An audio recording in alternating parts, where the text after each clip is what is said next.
Hey guys, welcome back to the channel. Today we're going to be doing a review on my Glock 19 Polymer 80 frame, going over some of the benefits and the negatives of this.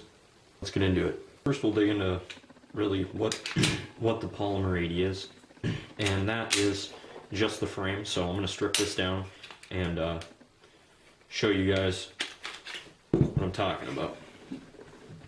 So this comes in a kit with none of these other parts. It comes with your rails, which are these two things here. It's 80%, so it's not considered a firearm until you drill your holes, which are those three holes there. And you'll have two nubs on the front of the frame and two in the back. And you'll have a pocket here to mill out. It's very simple, comes with everything you need. Probably should take you no more than 30 minutes to do, but if you're doing it for your first time, definitely take your time and do it right the first time, because it'll definitely be much better, because I initially had problems, but there were problems of my own doing and not properly finishing this, which is milling out the section where your guide rod and spring run through. Problems with the catching. So just make sure you get that nice and flush and very clean, so that can freely move with no problems. So yeah, they're pretty easy to do. But you can also mess them up. Take time in your holes, make so everything lines up nicely. Makes this thing go together so much easier, and definitely less time you have to put into it. Then the other components you're going to need that it does not come with, you're going to need your lower parts kit, trigger, your slide catch, and your takedown pins. I got a Cogworks extended slide catch or slide stop on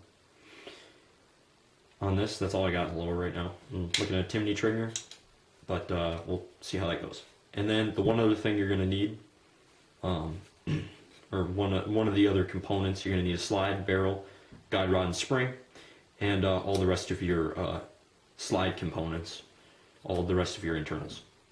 And I upgraded this with a Wolf Arms metal guide rod and spring instead of the plastic one. Plastic one just not as tough, but it'll still do the same job. And now I guess we'll talk about cost before we get into anything else. And really, I guess this isn't any cheaper than buying a factory Glock 19. I have probably another $100, $150, $200 wrapped up into this than I would with factory, but I have what I want. I got my metal guide rod and spring, which is huge. I got my extended slide release. I didn't have to buy it with, or I didn't have to buy it extra on top of the cost of the Glock. And I also bought tritium night sights, which are fantastic. They're much better than the white dot Glock sights. There's nothing wrong with them. Those do the job too, but I'd rather have something a little bit better. And I bought my flashlight and put that on there, obviously, which is an add-on accessory. I wouldn't consider that something that would, be with the gun when you buy it from factory from Glock. So we'll talk about some of the benefits, I guess, of this frame. One of the benefits I'm going to talk about is it having a pick rail on the bottom instead of the Glock's proprietary rail system, I guess. Now, I mean, it's nicer for mounting a lot of stuff, but pretty much everything is made to work with the Glock ones as well. But it's just nice to have the option to have a pick rail instead of Glock's proprietary system. Also, this frame, I love the stippling that it comes with. The stippling is very nice. It's not too aggressive, but it's in all the right places. I mean, it really is. It does the job. It holds your hand well. I mean, obviously this is going to wear like anything is. So the stippling's gotten a little, sorry about that, guys, blind you there. The stippling's obviously going to wear down as you use it. I probably got maybe 1,500 rounds through this, and it's been running super good, and it's definitely, obviously the stippling's got a little bit softer where I'm really holding, especially when wearing gloves, it's a little bit tougher on it than obviously just your hand. And I guess another one of the benefits of this over the Glock, now that the Glock doesn't have a good fit, feel, and finish, but I really like this. It just feels much better in your hand. The cuts under here for your finger, it's a game changer over just the Glock's factory 19. I've shot a lot with factory Glock. They're just as good, but these modifications a lot of guys already make to their factory Glocks, so why not just buy the frame with it already done? Definitely feel like it's an investment. You're not having to go and do these things or accidentally mess up your frame. It's already been done for you.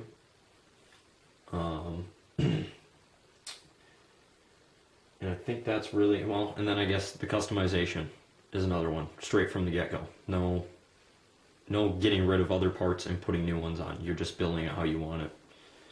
Alright, and then now we'll get into really some of the negatives, which there really isn't too many. Holsters, going to be a big problem. There's a few people who make custom holsters for these P80 frames. But if you want to use another brand, you're going to have to kind of maybe modify or customize those, as I have for my T-Rex Arms holster. This is just a Glock 19 holster. But these holsters take retention from the flashlight. So that's why I carry with a light, so that I'm able to fit this in here just fine. I did have to, no, this one I did not have to. This one I had to do no modification to. It actually just fit straight from the factory.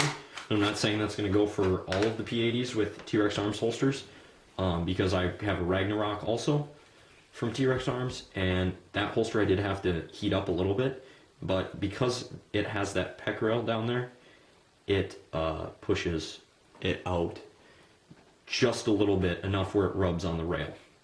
So really that's the only problem with other light bearing.